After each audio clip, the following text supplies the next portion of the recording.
किसी भी काम की शुरुआत में ये नहीं सोचना चाहिए कि सफलता मिलेगी या नहीं, लक्ष्य पूरा होगा या नहीं, क्योंकि कर्मों की सफलता या असफलता इंसान के हाथ में नहीं है।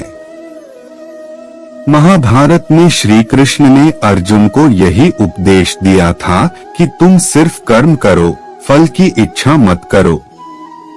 जो लोग धर्म के अनुसार कर्म करते हैं उन्हें सफलता जरूर मिलती है।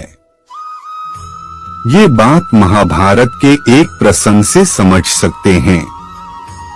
दुर्योधन सभी पांडवों को मार देना चाहता था, इसीलिए उसने लाक्षागृह में पांडवों को मारने की योजना बनाई।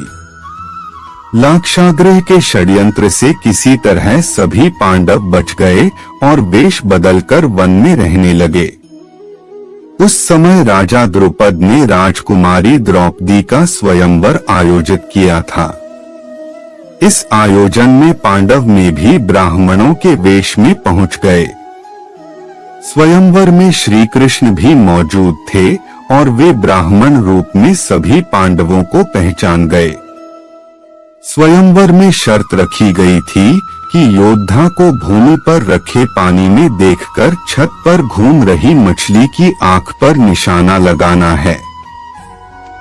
जो योद्धा इस शर्त को पूरी कर देता उससे द्रौपदी का विवाह होना था।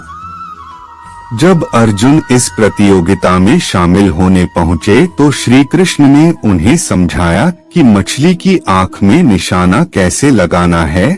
श्री कृष्ण ने अर्जुन को पूरी विधि समझा दी।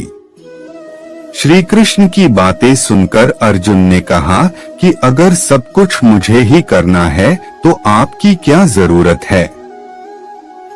श्री कृष्ण बोले कि तुम सिर्फ वह करो जो तुम्हारे वश में है और मैं वह करूंगा जो तुम्हारे वश में नहीं है, यानी मैं हिलते हुए पानी को स्थिर करूंगा ताकि तुम्हें निशाना लगाने में परेशानी न हो।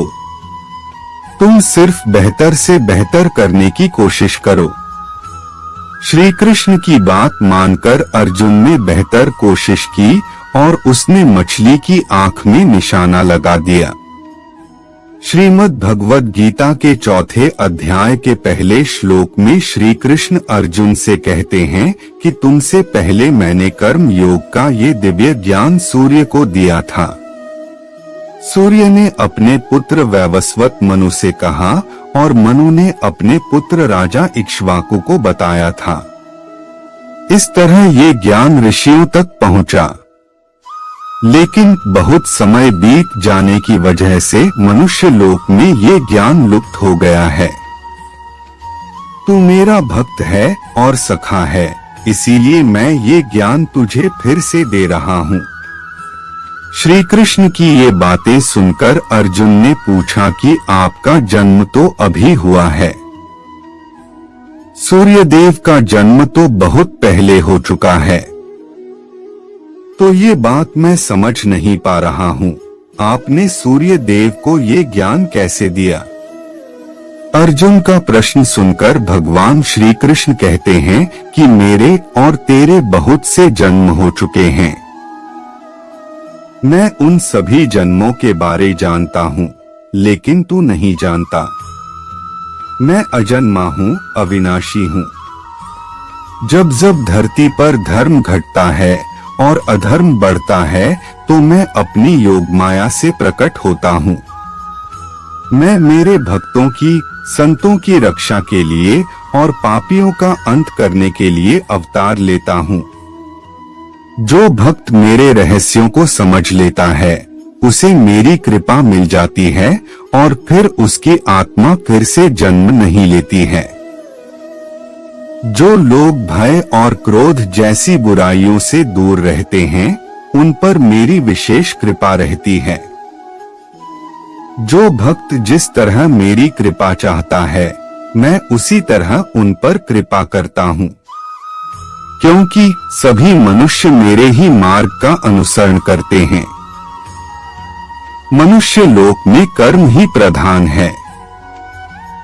जो लोग कर्म करते रहते हैं, अपने कर्तव्य से पीछे नहीं हटते हैं, उन्हें ही सिद्धि यानी सफलता मिलती है। इसीलिए हर व्यक्ति को अपने कर्म करते रहना चाहिए। कर्मों के प्रभाव से मनुष्य का कल्याण हो सकता है। सफल होने वाला व्यक्ति हमेशा सकारात्मक और प्रसन्न रहता है, और जो सकारात्मक और प्रसन्न रहता है वही सफल होता है। जीवन में सुख और दुख का आना जाना लगा रहता है। जो व्यक्ति दुख के समय में भी सकारात्मक रहता है वही सुख और शांति के साथ जी पाता है। नकारात्मकता की वजह से अशांति बढ़ने लगती है और जीवन मुश्किल लगने लगता है। इसीलिए हालात चाहे जैसे रहें, हमें अपनी सोच सकारात्मक बनाए रखनी चाहिए।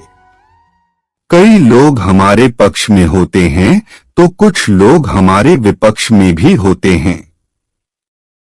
जो लोग विपक्ष में होते हैं वे लगातार हमारी बुराई करते हैं। हम कुछ भी करें, ऐसे लोग सिर्फ हमारे विरुद्ध गलत बातें ही प्रचारित करते हैं। ऐसे लोगों से बचना चाहिए।